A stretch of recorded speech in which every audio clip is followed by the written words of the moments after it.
নমস্কাৰ সকলোকে পুৱাৰ শুভেচ্ছা জনালোঁ। এইজন মোৰ দেউতা আৰু এইগৰাকী হৈছে মোৰ মাতৃ। তো পিতৃ মাতৃৰ যিবিলাক সপোন দেখে সেই সপোনবিলাক যেতিয়া ল'ৰা ছোৱালীয়ে বাস্তৱত পৰিণত কৰিবলৈ চেষ্টা কৰে তেতিয়া পিতৃ মাতৃয়ে ভাবে যে নাই মই সন্তান জন্ম দি ভাল কৰিলোঁ, কাৰণ সন্তানেই হৈছে পিতৃ মাতৃৰ আশা আৰু ভৰসা। তো আজি মই মোৰ দেউতাৰ কৰ্মসূত্ৰে এজন মিঠাইলা আছিলে, তেওঁ কান্ধত মিঠাই লৈ মেলি ঘৰে ঘৰে বিকিছিলে। তো মোৰ মায়ে দেখি খুব কষ্ট পাইছিলে। তো মায়ে দেউতাক কৈছিলে যে মিঠাই দোকান এখন খুলিব পাৰিলে ভাল আছিলে, কিন্তু দেউতাৰ আৰ্থিক অৱস্থা তেনেকুৱা ভাল নাছিলে।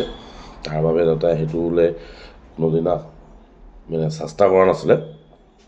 তো মোৰ সৰুৰ পৰাই সপোনটো মাৰ বাস্তৱ কৰিবলৈ এটা আশা আছিলে যে মই কেনেকৈ মাৰ এই সপোনটো সম্পূৰ্ণ কৰিম।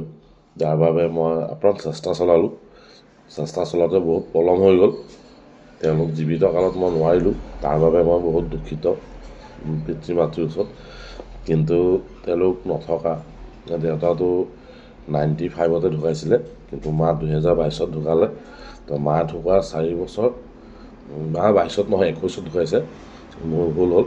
তো মা ঢুকুৱা 5 বছৰমান হ'লগৈ, আৰু 5 বছৰৰ পাছতে 4 বছৰ অতিক্ৰম কৰিলে।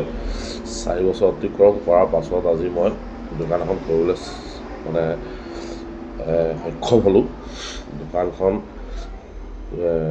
খুলিছোঁ মই শিৱসাগৰৰ এটি ৰোড স্মাৰ্ট বজাৰৰ ফ্ৰণ্টত। এই পণ্ডিতজীয়ে পূজা পাতল কৰি সকলোকে আশীৰ্বাদ দিছে যাতে আমাৰ মংগল হয়, দোকানখন যাতে ভালকৈ চলে, তাৰে কামনা কৰি মেলি সকলোকে আশীৰ্বাদ দিছে, প্ৰণাম কৰিব কৈছে। আপোনালোকেও আশীৰ্বাদ কৰিব যাতে মোৰ মাৰ এই সপোনটো যাতে মই বাস্তৱত পৰিণত কৰাৰ পিছত বহু আগুৱাই লৈ যাব পাৰোঁ।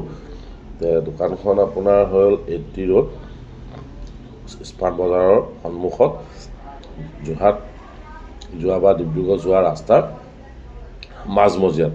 যদি মোৰ ফেচবুকৰ সকলো বন্ধু বান্ধৱীসকল কেতিয়াবা শিৱসাগৰলৈ আহে বা ইফালেদি অহা যোৱা কৰে, সোমাই মেলি মোক এবাৰ দেখা দি যাতে মোক আশীৰ্বাদ দি যায়, তাৰে কামনা কৰি মই ভিডিঅ'টো বনালোঁ যাতে আপোনালোকে আহে।